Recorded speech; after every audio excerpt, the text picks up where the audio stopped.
In an English literature classroom, technology is just not necessary.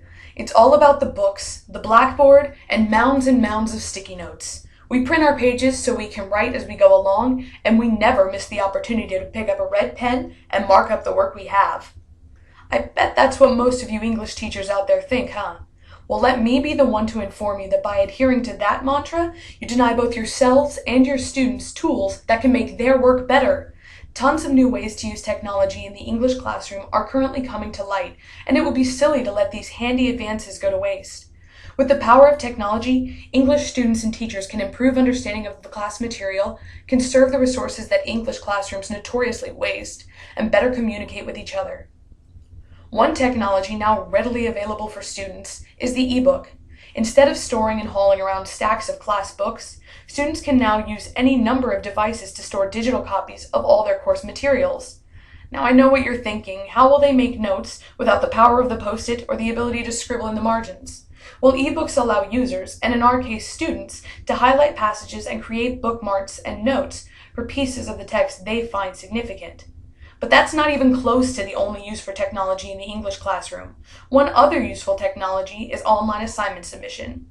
Through free school setup sites like Moodle or Blackboard, students can submit work, view course calendars, share resources, and keep track of tasks.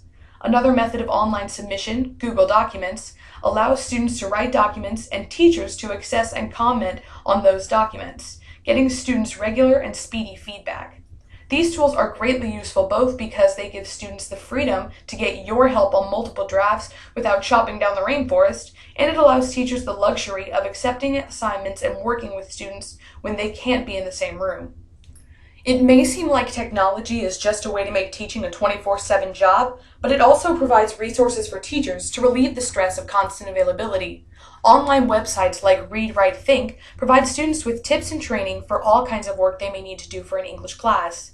This way, when your students need a refresher on proper letter format or how to write a bibliography, there are resources available for them to use. Additionally, the Google Lit Trip site marks famous journeys of characters from literature so that students can independently engage in the books being covered in class. So don't think that just because English students don't need to work out massive math equations or design buildings, that there's no place for technology in our classrooms. The tools that technology offers allow us to give our students a greater command over the English language and improve their understanding of what we do in the classroom every day. I'm not saying that you have to put down the chalk, but by clicking a mouse to, you can open up your students to the worlds that literature transports us to in ways that you never thought possible.